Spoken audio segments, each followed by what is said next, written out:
Hi everyone, welcome back to the attic. Goblin here. Welcome back, or welcome for the first time. Tried a new angle today and I feel very framed in this triangle. So I'm going to do a pickup video today. I've been being quite good this past month.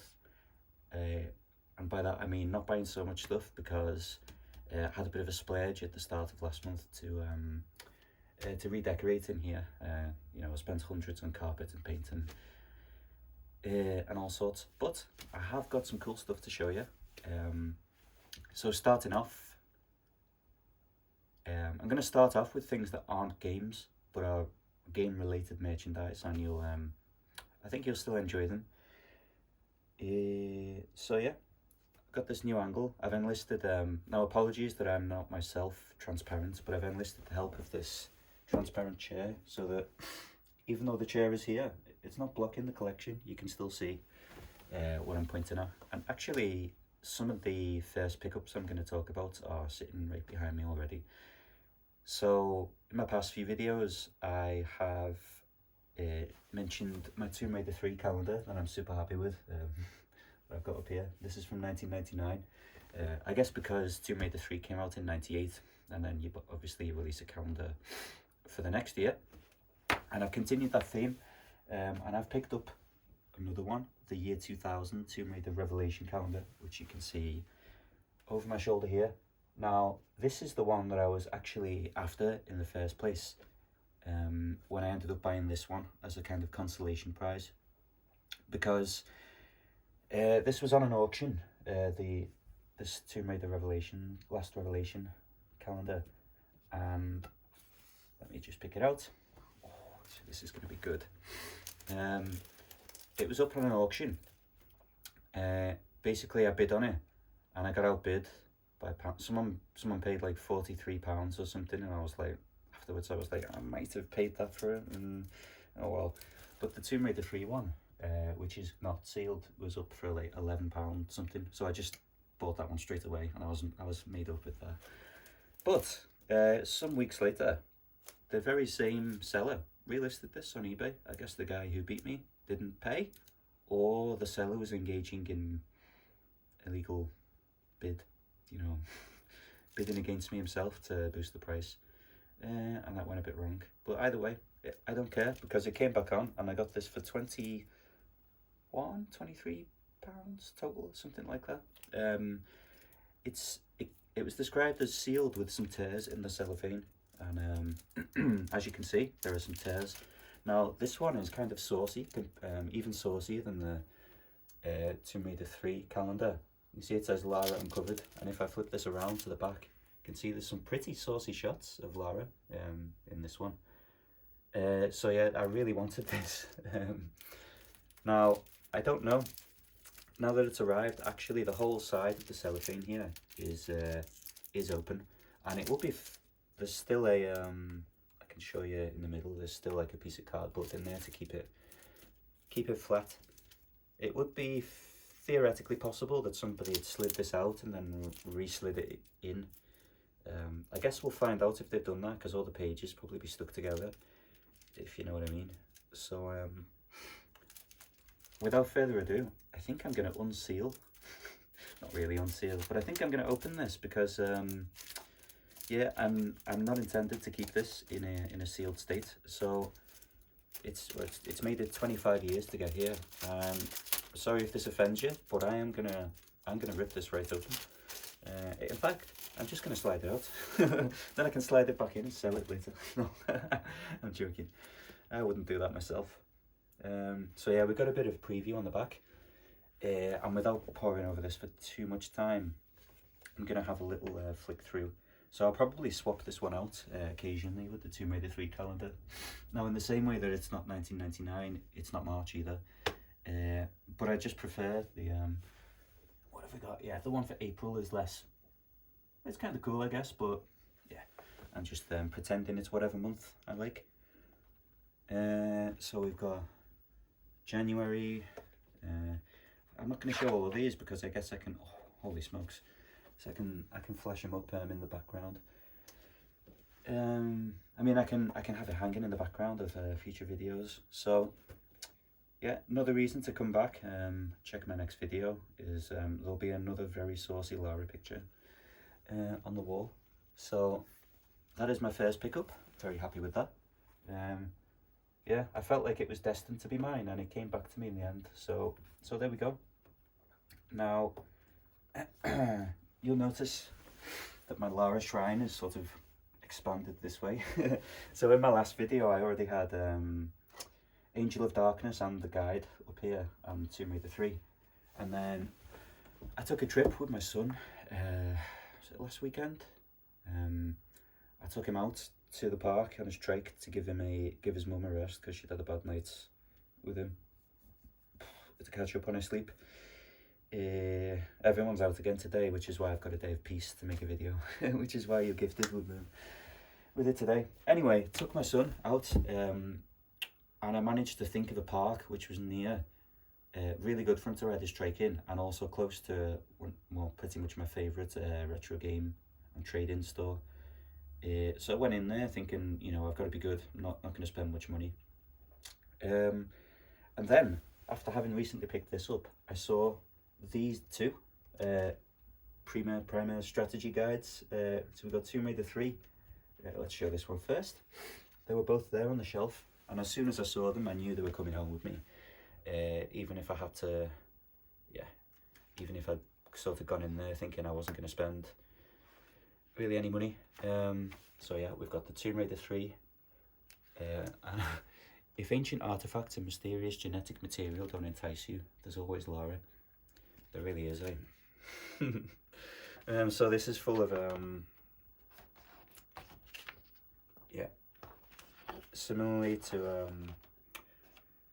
the Angel of Darkness guide. You know, all the pages are got lovely Lara stuff on them. So yeah, really happy with this. Still, to be honest, I haven't played Tomb Raider since last weekend, but I'm playing Angel of Darkness still at the moment. But super happy to pick this up, really nice. Yeah, they've got the saucy pics in this one as well, of course. So yeah, I sort of just lined them up here quickly as I picked them up, but I quite like the way it's looking. I'm going to mix up this display every so often, I think. Also got the Tomb Raider Chronicles guide, and I also want to apologise to anyone who's offended by this going like Tomb Raider 6, 3, what's this, 5 and 4. I know it's not in order, but that's just the way it's ended up there. Now another reason I wanted to pick this up is when I opened it, inside the front cover there was, now let me pop around the back of the camera just so that I can show you this properly, a receipt from EB Stores Group. Now this, for those of you in the UK may remember, this is Electronics Boutique. What have we got here? Yeah, there we go. Electronics Boutique, lowest price guarantee. And this is a receipt from the 9th of December 2000, 11:30. Somebody bought Tomb Raider 5 MF for £9.99 in Birkenhead. This is literally like 300 meters maybe from where I bought it, 25 years later. So love stuff like that. So that's getting tucked back in inside the front cover. Always nice to see a bit of gaming history like that, isn't it? Electronics Boutique hasn't existed for a long time, rest in peace. But I definitely, I used to pick up some cheap PS1 games there, you know, after the release of the PS2 and that, quite often. And again, this is full of gorgeous Lara, Lara pictures. If that's your thing, it's my thing. Some of the pages are a bit loose, and by a bit loose I mean they completely fucking fell out. But they're all here, I checked, and yeah, and they're all in great condition, so actually I'm not too bothered that there's a few, you know, the binding seems to have degraded a little bit, because everything's here and it's all nice. Yeah, so yeah, super happy with that. What have we got on the back of this one? Your guide to solving the mystery behind the adventure. So it looks like Lara works in a call center. Anyway, so yeah, bunch of Tomb Raider related pickups. Let me just get this back to my satisfaction.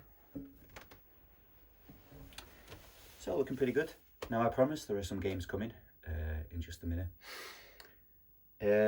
But first, something else which is not a game. Now, this is not strictly retro, but retro related. And it is. I got an email, marketing email from Bitmap Books the other day. And it was £10 off this book, and I thought, damn, I'm interested in that, but I'm not going to buy it this month. So come payday, like 7 in the morning, like woke up, bought this straight away, ordered it, arrived the next day. So I've been saving it to open with you guys. Haven't seen it yet. I'm going to see if I can get this torn in one go. Shall we see? Pretty good, yeah. Go down there, and let's see what we have got. Oh, there's another one. Oh, we're being spoiled today. Check this out. Oh, I really hope this doesn't fall down the precipitous hatch. Precipice, the hatch, the hole in front of me. There we go. Well, this is a lot of box. This is well packaged. We hope you enjoy your book. Yes. Thanks. Wow, they really packaged this well. It's like Christmas. Wow, many boxes, many things. Right, let's open our present. So, I got A Gremlin in the Works. Have we got a subtitle? 1983 to 2015 by Mark Hardesty. So this is the history of Gremlin Graphics that became Gremlin Interactive. Actually, excuse me. One of the reasons I haven't made a video throughout the week was I've been ill since last weekend. I got got a really bad cough, and then couldn't smell anything, couldn't taste anything. Make of that what you will. Anyway, it's getting better now. Back to games. Can I get into this without a knife? Ugh. Yeah. So I think this starts like back in the 8-bit days, doesn't it? This history. Wow, this is nice. Oh, look at that, so green. I love things like this. I really enjoyed the book, The Secret History of Mac Gaming by Richard Moss. The Bitmap Books published. It's like yellow with blue on the cover. Because actually my first computing experience, or home computing experience, was with an old Mac SE30. And I got that book and I read it cover to cover. Like, absolutely loved it. And it's like, 500 pages. It's a big one.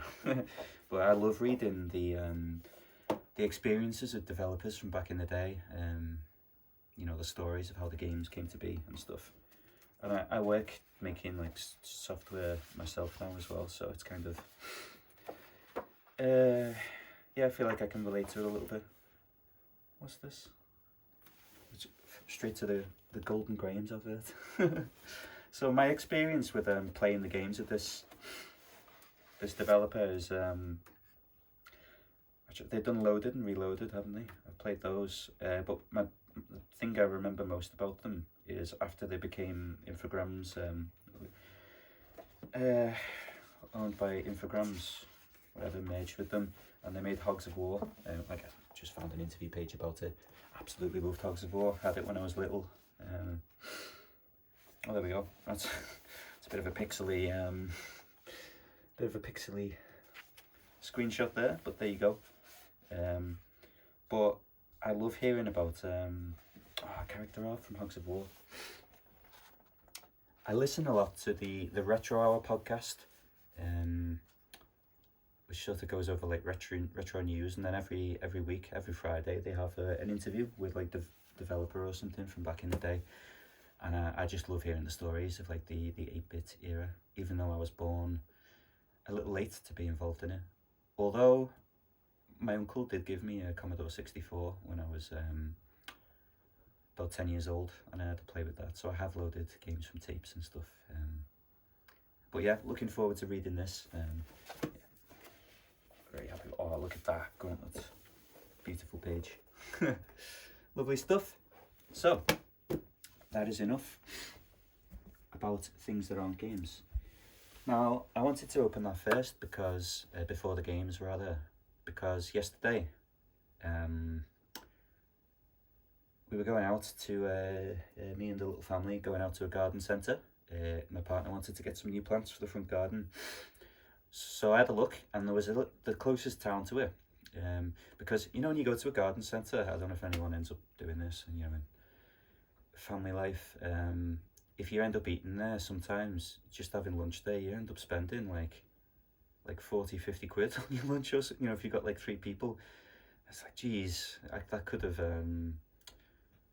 yeah, that was an expensive lunch. It's normally my experience when I go to a garden centre. So I picked out a town nearby that had like a Greggs and a Pound bakery, and an unimaginable concentration of charity shops in a small area right next to that, and some toilets. So managed to squeeze that into the day. Went around all the charity shops, didn't find shit. Got some single cases and stuff. Yeah, bunch of CD cases for the demo collection and whatnot. But there was an indoor market in the shopping mall there, and walked in, and this is after ordering the Gremlin interactive history book like the day before. Walked in there, first stall I saw, Gremlin Games, massive retro game shop, and I was like, my God, like, I can't believe I didn't know this was here. Like, this is exactly what I'm looking for today. And now whenever I stumble across a game shop when I'm with my family, inevitably my partner ends up in a mood with me, because me taking a quick look takes about 25 minutes, you know, when I come out with like 4 games, and then reluctantly, like I could have spent an hour in there easily. As soon as I rocked up, they had like box Dreamcasts and box PlayStations and stuff in the window, and they had the Dreamcast arcade stick with try and calm myself down, not talk so fast. They had the Dreamcast stick that's got the you know, the grey one with the bright green knob on the joystick and the green buttons, and I think that's just one of the nicest looking sticks that's ever been made. Actually, I built like a one based on that to look like it a while years ago, which I don't have anymore. So it was very tempting, but I managed to force myself to come away with some more affordable purchases. So without further ado, the first game I got for £2 was Music on the PlayStation. Now, I have owned this in the past, and I wanted to get it back pretty much since, if you watched my video, was it the Net Heroes one? The same demo that I showed Superpub on, number 43, it had music data. So like on the demo disc, there's like song tracks, I think, that you can download to your memory card and then load them up in music and play them. So I'm going to do that. I'm going to have a play with it. So this was £2. It's got the Judge Jules sticker still on it. I'm going to come behind the camera to show you this one a bit better. It's got the Judge Jules sticker. Case has got, you know, it's uncracked. It's good. Can't see any real cracks in it. Case is looking good. And if we open it up, I'm going to be really careful not to drop these into oblivion down the attic hole. Yeah, so can I have a look in it? And it's got a manual. Nice. It's got the quick start guide. It's got the Codemasters Showcase, you know, like product catalogue, and the Brian Lara Cricket leaflet, and the disc is alright. For £2, I was like, oh yeah, I'll have that. Yeah, that's coming with me, absolutely. So absolutely chuffed with that. Even, you know, like a PlayStation case that's not cracked for £2 is doing okay, isn't it? So yeah, absolutely made up with that. That is going straight on the shelf. Straight on the shelf, never to be played again. No, it can go in there. Fill that gap for now. Excuse me. So yeah, and then see, I would have got more PS1 games, but I didn't actually see them until I came to the counter to pay for my PS2 games. Because I was like, where's the PS1? You know, they had all sorts all over the place, all over the walls. And probably wisely, the PS1 games were all kept under the counter, behind glass, so the kids, I imagine, couldn't open them and just smash them to bits by looking at them, you know, which is a danger. Actually, when we were walking around the charity shops after that, my son, who's not even 3 years old yet, he kept asking me to carry the little bag that the games are in. We had a bit of a falling out over it because I was like, no, like no frigging way. This game survived like 25 years or more, and you're gonna smash it like as soon as I get out of the shop. No chance, mate. I even deftly like swapped the games to the big bag and gave him the small bag with his fire engine. He wasn't having it. Anyway, we've made up again now. So, the PS1 games were under the counter, and I had to. You have to ask, like, they're just stacked, and you can only see the spines of them, and the prices. And they had Cooler World there, 130 quid. There's probably, probably like 100 games there, for sale. So I was looking through them, like, oh yeah, want that. And then the guys, stood there like waiting for me to tell him what to get out, and he's got to crouch down and get it out. So it was a bit fiddly. So I asked him for a look at a copy of Tomb Raider: The Last Revelation, and it was smashed. So I left that one behind. Wasn't good enough. And my family, I looked behind me, my family have disappeared, like just wandered off somewhere, got bored. So I was like, you know what, I better round this up. Otherwise I would have came out with probably 8 or 10 PS1 games. So I got some PS2 games anyway. Let's do them one by one. First one, this is actually, I've got a list on my phone of games to remember to actively like look for, if I'm thinking like, oh, what should I have a quick eBay for or whatever. Or in this case, like if I end up in a retro game shop and I'm like overwhelmed by the choice and I need to, it's nice to have a list of things you've thought to yourself when you can't. I'm like, I do want that, I'll keep an eye out for it. One of those things on the list was Ridge Racer 5. Now, I love Ridge Racer Type 4. I have that somewhere here. There it is, through the chair. And I've never played Ridge Racer 5. Recently, my brother, who's a few years younger than me, sent me a link to something from the soundtrack for this, saying like, oh, it's full of bangers, great music. And I was like, yeah, that's going on the list, why not? So I am very excited to play this. Is this on a CD? I imagine this is an early game. It is, yeah. Look at that. Lovely stuff. So it had a pre-owned sticker on it from a previous shop and stuff. I've removed all that. So yeah, manual included. Ridge Racer 5. Now, the price of the PS2 games. So I paid £18 total. So 16 for the PS2 games. I think 2 of them were £6 and 1 was £4. And I think this might have been the £4 one, if I remember right. Next up, we've got GTA Liberty City Stories.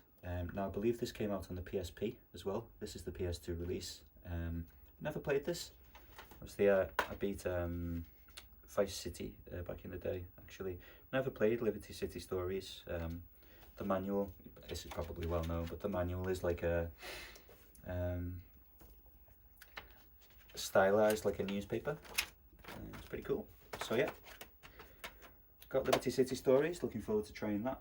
And finally, another continuation of a series which I like, Driver Parallel Lines. I'm really interested in this one. Again, never tried it. Again, the manual is there, all good. Really enjoyed Driver 1 and 2, obviously on the PS1. Never played Driver 3 either, so that's on the list. But I watched a review, like an overview video of this one. I think it was by Colour Shed. It reviews like a lot of racing games. And if I remember right, it's this one. It has a level that's got like a second person perspective in it. You have first person, which is like through the eyes of who you're playing as. Third person, where you look over the shoulder. And second person is like, I believe it's like there's a car chasing you, and your point of view in this level is from the car chasing you, and you can see the car you're driving in front of you trying to get away. So that's a second person perspective, I think. Anyway, that's a bit of a mind bender, but yeah, looking forward to trying this. Should be cool. So that's it for my I'm sure I'm missing something, but that's it for the pickups. Now I wanted to just do a little quick few things for the to tag on to the end of this video. One of them is to share with you what I've been playing recently. Now actually took a little bit of time out from my playing games to mess with making games sort of. So you see over here, let's move the tripod over, let's have a look. So yeah, now I made a short about this and I might make a longer video, but I've got my PS2 Slim, the transparent one, running up here with a USB keyboard plugged into it, which we can see here, and that's running on the monitor, and it's running a demo that I made to sit in the background of my videos or whatever, which I wrote in Basic. So this pretty much, there's a PS2 demo disc that includes a basic version of Basic programming language, and it's got like a user reference thing in it, so you can learn how, you know, a bit about the language. Fortunately, I have some programming experience already, so you know, it's a good time in my life for me to rediscover that I own this demo and be like, oh, do you know what, I think I can do something with this. So yeah, I wrote this program. Let me just pan down through it. It's literally just a bunch of rectangles that get scaled, and the colours get cycled through the RGB colour space between red and blue. And there's an FPS counter, which was a proper bastard to implement actually, because the clock, the time function, only has 1 second accuracy. So I had to, rather than count the time between frames and then do 1 over that, the reciprocal, to just get the FPS, I had to like every second I kind of like count up cumulatively how many frames elapsed in the past second, and then when we reach a new second on the clock, we refresh this display and we turn the counter back to 0. And it caused some display issues when I first put it in, and I had to move where the calculation was in the program. Anyway, that now works. Got a version without the FPS counter as well. Yeah. I might do a bit more on this in the future. I'd like to, you know, continue to toy with the language in this demo and try to make a playable game. I think that would be cool. So yeah, the main reason that I did the short on this was when I was trying to film it, I couldn't get good framing, and with the phone, like, I'm not going to make you feel sick by rotating it, but having like imagine a vertical frame with the keyboard and the screen in and the PS1 on top, looks pretty good. So that was the main reason why. But as soon as I made the short, you know, people were saying like, oh, I don't normally look at shorts, I'll give it a look. And I thought, maybe I've misjudged my audience on this one. Yeah, so I've been playing with that, and what else? Now you may be wondering, why are my kitchen scales on the table here? And that is because the other thing I've been playing lately on this little plinth is a Die Hard trilogy. Now, I had this when I was little, and I decided to bust it out for a go. I hadn't played it in years, and something that struck me was the weight of it. So, well, first of all, shout out Die Hard trilogy. All 3 of these games are worth a look. I would say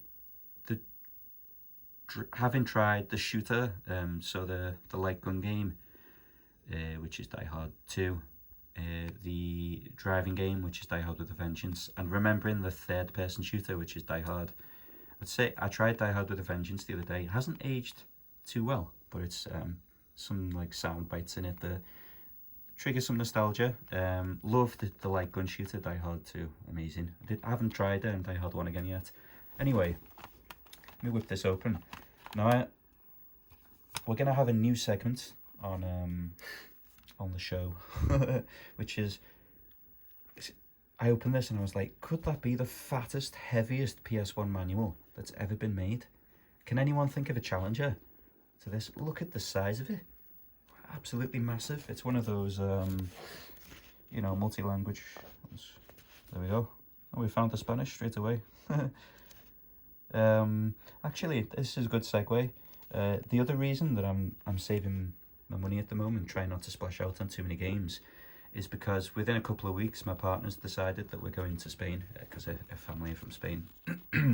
Which means that I'll be in Madrid, and there's some good retro game shops there. I visited one last time I was there and bought Shadow Tower, actually the Japanese one. So that, yeah, there's a bunch of like import gaming shops there, which I will save up money and spend furiously when I get there. So stay tuned in a few weeks for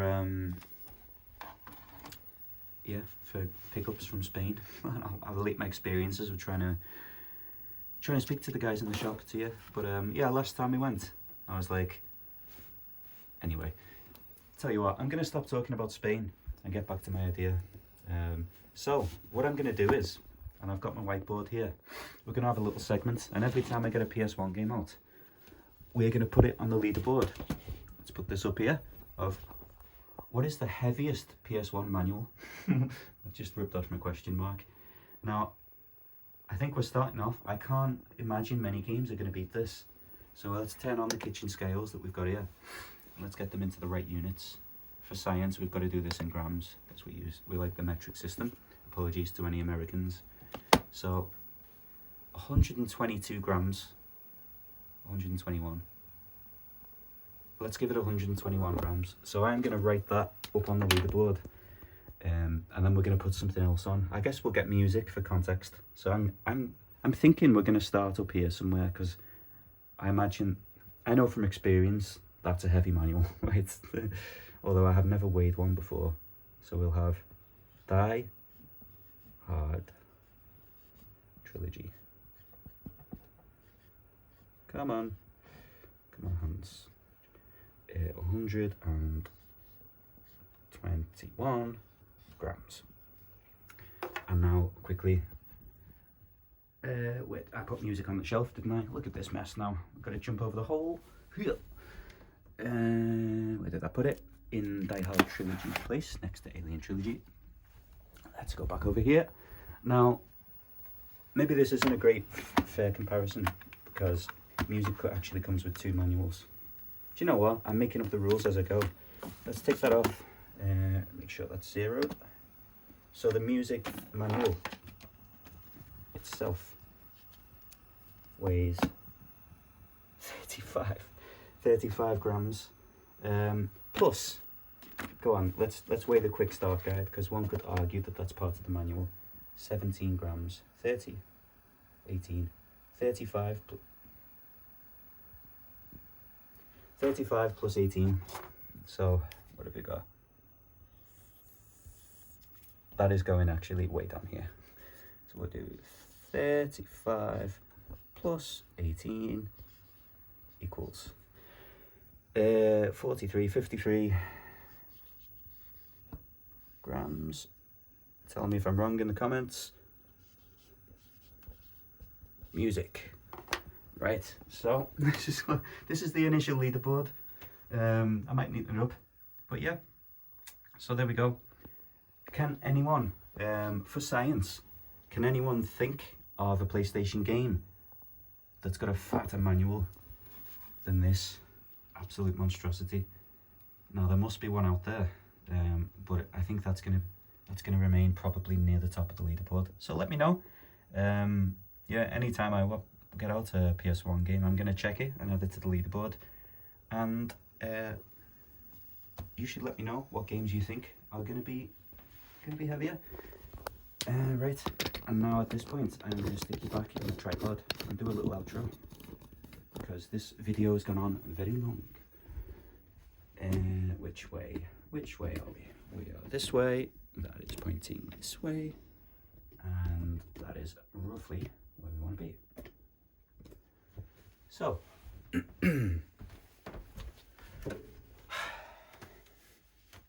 thanks for joining me here today. I hope you've enjoyed your time in the attic. Sorry, you're slightly wonky maybe now.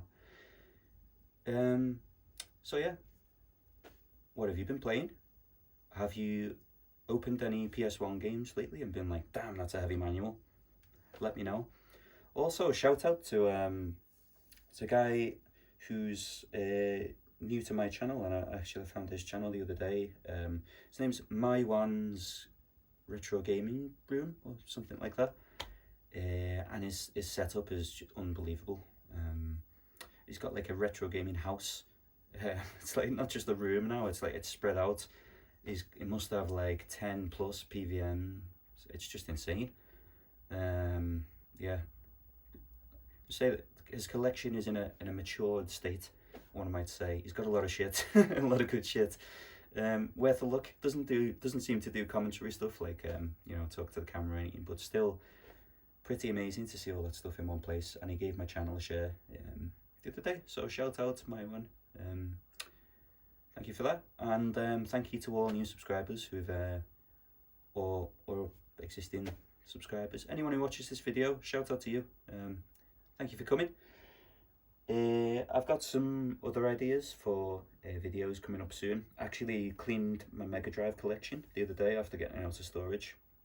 Gonna do a Mega Drive video soon, and more good shit. So, right, I'm actually gonna play some games now. Gonna turn the camera off, and I will catch you next time. Thanks for watching. See ya.